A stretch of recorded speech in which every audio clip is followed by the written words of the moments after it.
Pessoal, notícia gravíssima agora acabou de sair na mídia internacional. É uma bomba que agora sim mostra como a situação está muito grave e cada dia está se intensificando, né, a respeito dessa situação na Venezuela. Tenho aqui notícias sobre o Nicolás Maduro, ele quase foi assassinado, viu? O responsável, né, por esse atentado, ele foi preso, foi capturado, vou mostrar aqui para você, e algo foi confirmado sobre o Maduro agora. Tenho a notícia aqui, uma bomba nuclear 24 vezes mais potente, ok? Mais potente, mais poderosa do que aquela lançada em Hiroshima. Acabou de ser anunciado pelos Estados Unidos. Maduro está apavorado nesse momento. As notícias internacionais estão dizendo aqui para nós acerca, né, desta situação ali do Maduro contra a Guiana, contra Essequibo. E eu tenho aqui informações atualizadas nesse momento. Preste atenção, já vou colocar na tela para você acompanhar aqui comigo. Primeiro quero começar falando, né, sobre a resposta da Guiana contra as eleições realizadas na Venezuela. Olha só, já está na sua tela.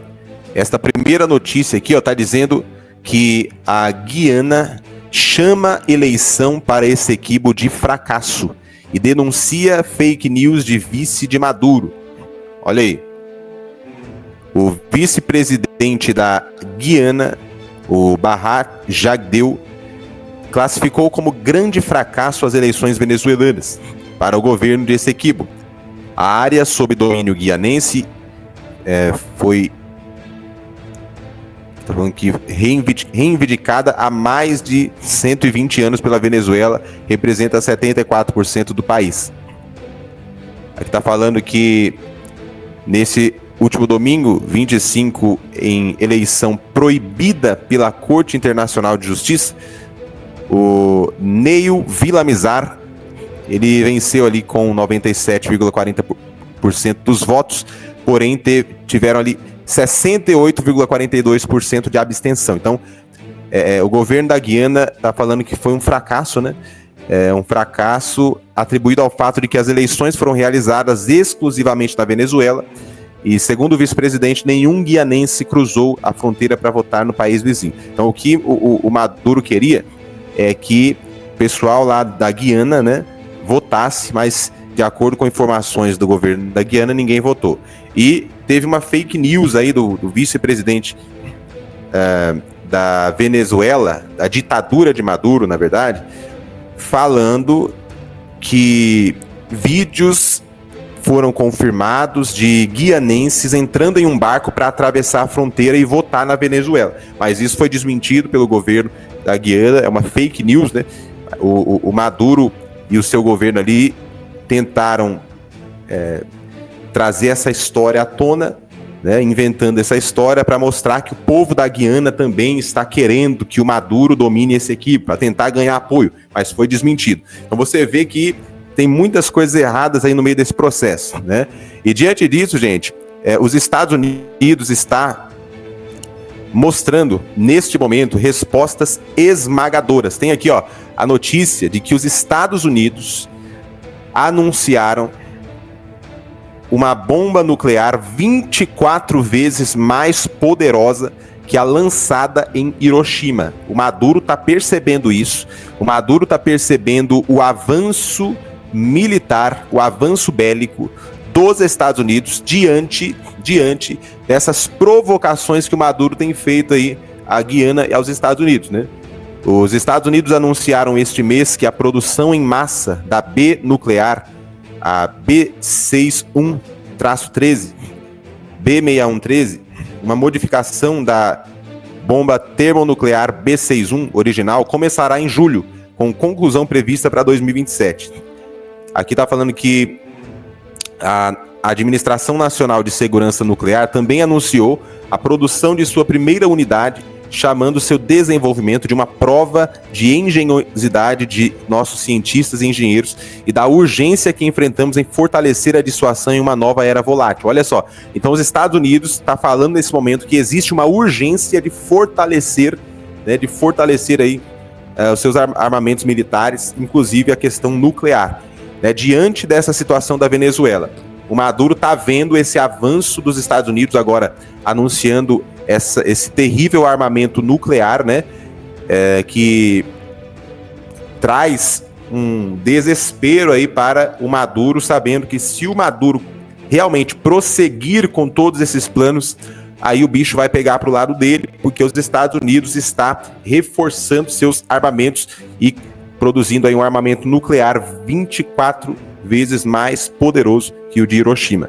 E agora, gente, diante de tudo isso, né, a gente tem que ficar ligado, porque o Maduro, por ter esse apoio da Rússia, do Irã, né, de alguns países aí, o Maduro, ele está indo para cima. Eu quero que você entenda que mesmo com as eleições sendo concluídas na Venezuela e o governador de Essequibo já estar decretado, né, já foi eleito pelo regime ali de Maduro, mesmo assim, a tensão agora é em relação ao que virá, né, em relação a entrar no território de Essequibo. O que vai acontecer com essa situação aí? O Maduro vai entrar no território de Essequibo ou ele vai recuar? O que você acha? Qual é a sua opinião? O Maduro realmente ele vai pisar os pés ou vai mandar seu governador, suas tropas militares? Ele pode entrar por Roraima, né, pelo Brasil, aí o Brasil vai ter que agir, vai ter que fazer alguma coisa ali para poder parar o Maduro, porque o Maduro vai estar entrando na área de Roraima, que faz parte do território brasileiro, e se o Maduro entrar ali, né, com suas tropas, aí o Brasil vai ter que fazer alguma coisa. O Brasil não pode ficar neutro. O Brasil vai ficar do lado do Maduro ou vai ir contra o Maduro? E aí, o Maduro entrando, antes do Maduro entrar, quando começar movimentações suspeitas, Estados Unidos já pode intervir. Como o próprio Marco Rubio falou, que se a Venezuela, se o Maduro avançar um pouquinho, eles já vão ter que intervir até de forma preventiva, tá? Então vamos ficar ligados. Eu quero mostrar uma matéria para você aqui, ó, falando, né, sobre essa tentativa de atentado aí, sobre essa tentativa de assassinato, né, de atentado aí contra o Nicolás Maduro. O responsável foi preso. Vamos dar uma olhadinha nessa matéria e ver o que está acontecendo aí, né, com detalhes sobre essa situação. Quero lembrar você que ainda não é inscrito nesse canal, para você se inscrever agora, ativar o sino com todas as notificações, deixe o seu like aqui agora e também contribua com o nosso canal e ministério, mandando uma oferta missionária para essa chave Pix que está na tela, esse e-mail que está embaixo, tá bom? Agradeço, Deus te recompensará, e vamos para a matéria aqui agora. Acompanhe essa matéria comigo.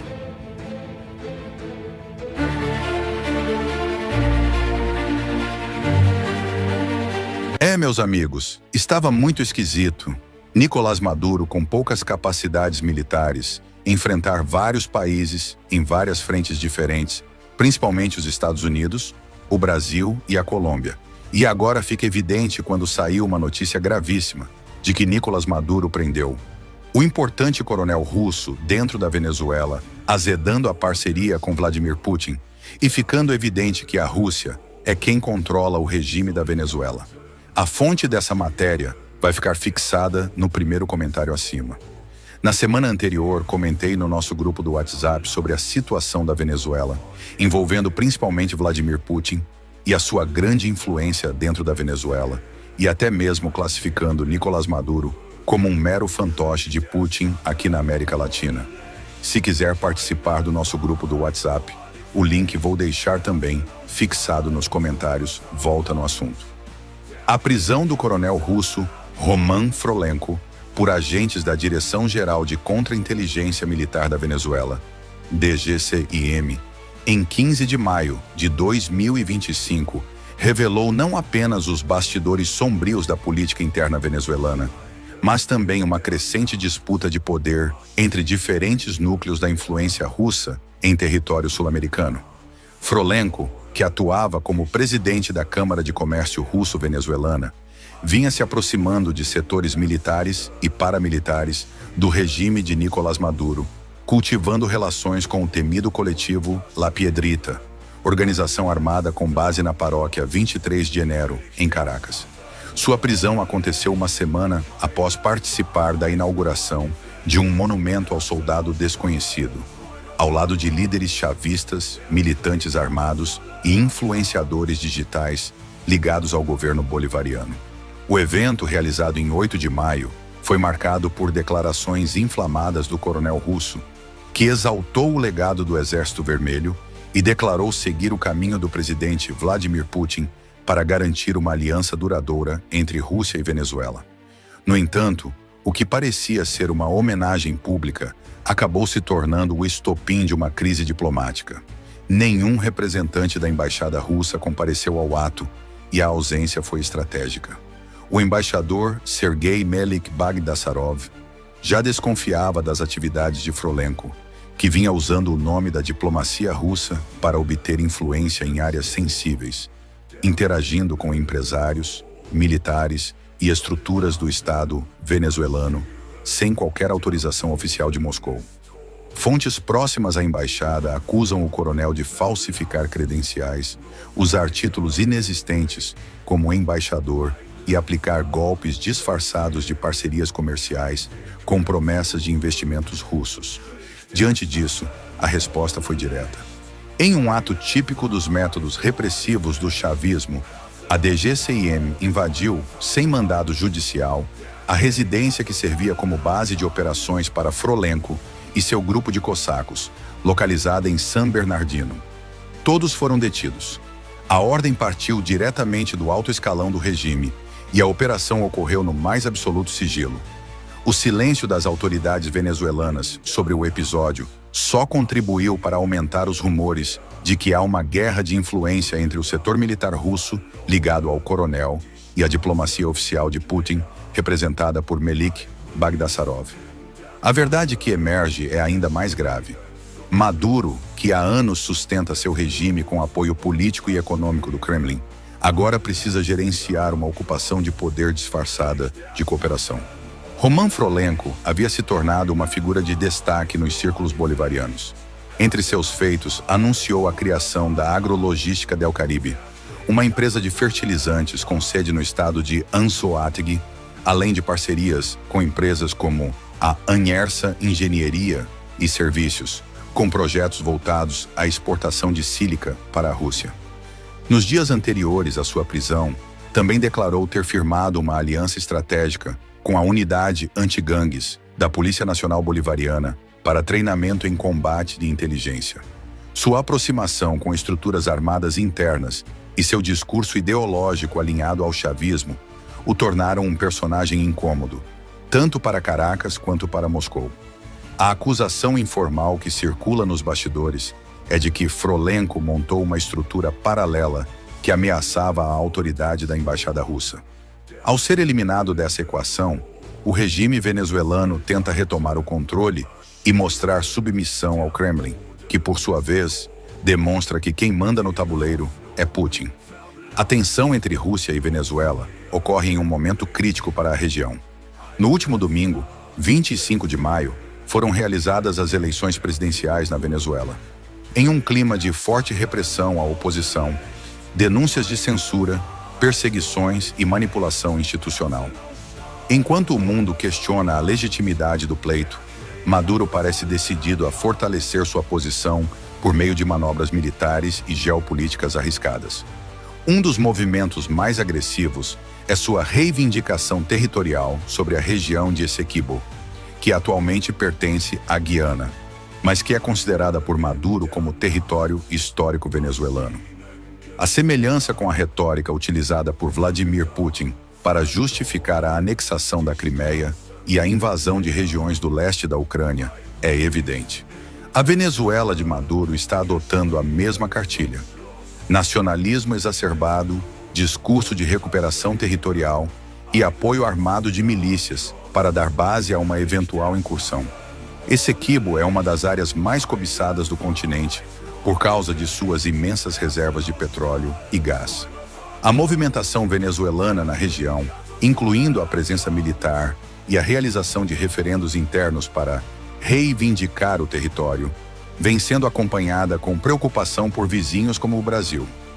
A fronteira norte brasileira pode se tornar uma zona de tensão caso Maduro avance com seus planos expansionistas, especialmente com o suporte estratégico de uma potência extra-regional como a Rússia.